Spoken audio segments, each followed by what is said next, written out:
Hi guys, people of Facebook, YouTube. This is another little demonstration I wanted to put together for you guys from a chat that I had with somebody on the International Scale Modeler ISM Facebook page. We were talking about glue, and I was saying, and I did mention that just recently I've been using this, which is regular Tamiya cement, which is a bit thicker, much thicker in fact, than most people's go-to, which is the Tamiya Extra Thin, which is brilliant stuff. I love Tamiya Extra Thin. Uses a capillary action, so if you're gluing things like fuselage halves and things together, small parts, absolutely wonderful. But if you need larger parts, as I found in the Kinetic SU33 that I'm building at the moment, the wheel bays, the landing gear bays, really needed something firm and fast. This really came into its own with that. Dried really quickly, bonded everything together really quickly.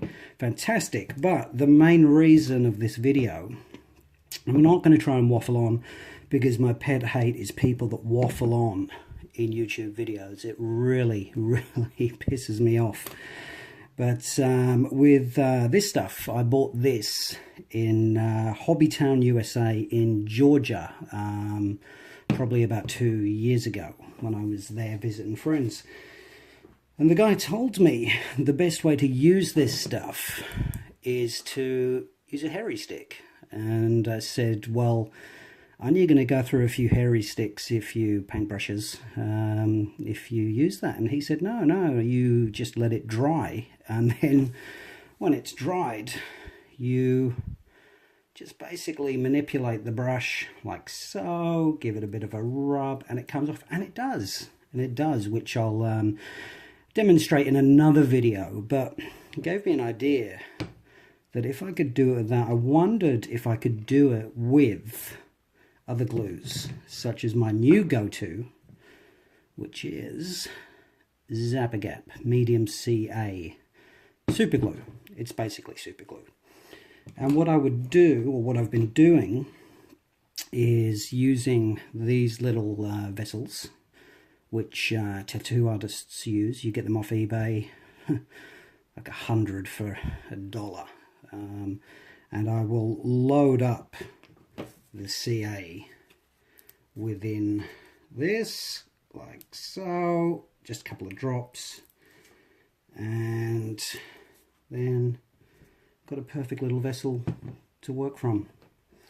Now, as I learnt very, very quickly when I started the hobby, one of the first kits I ever built was a Airfix Mini Cooper, and not knowing what I know now, I painted all the parts on the sprues and glued it together, finished the model, and then everything just started falling apart. And it's basically because I was using the Tamiya Extra Thin.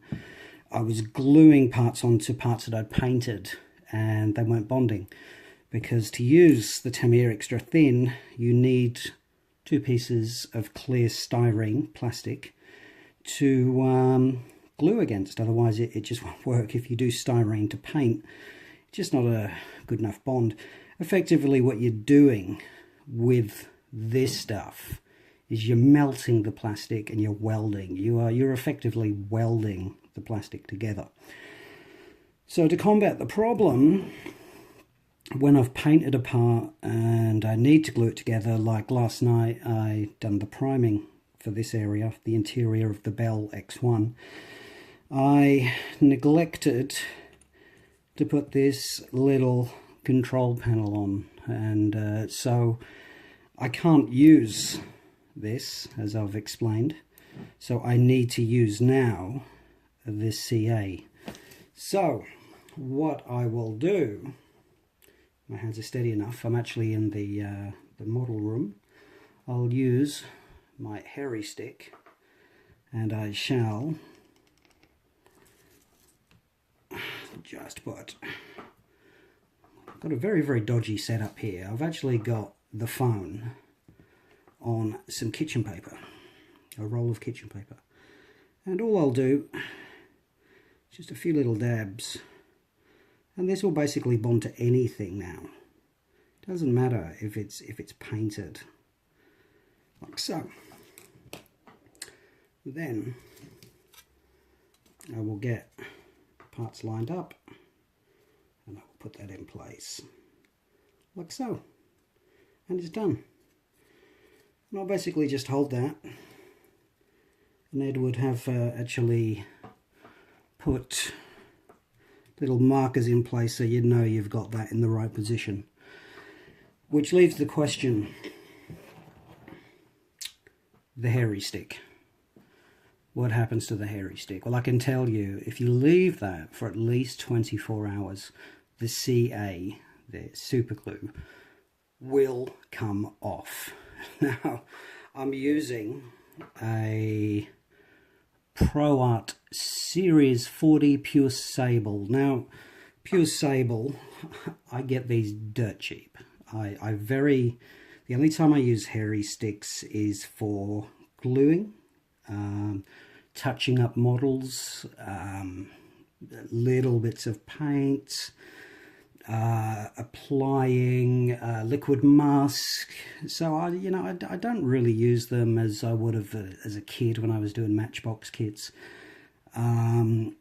So I don't spend a lot of money. I don't buy Winsor Newtons. I wouldn't advise you use a Winsor Newton. Please don't. It's just silly. This glue will come off this if you manipulate it like I did at the start of the video. I buy these brushes from a place on eBay. They're seconds from a place called ABC Brushes, and I buy like 25 at a time for, I think it's 20-30 bucks Australian. And that's basically what I use them for. I use them for the CA glue. I don't use them for Tamiya Extra Thin because you just don't need to. It'd be a waste of time. I do definitely use it with the Tamiya cement. I don't really use the Zap-A-Gap thin. I only use the medium. And so far so good, no problems. So, please, disclaimer, use at your own discretion. I do not take responsibility if you muck up that $20 Winsor & Newton. I take no responsibility at all. That's how I do it, guys. Enjoy. When I do my next video, I will actually show you how I get the glue off this. Take care, guys. Bye-bye.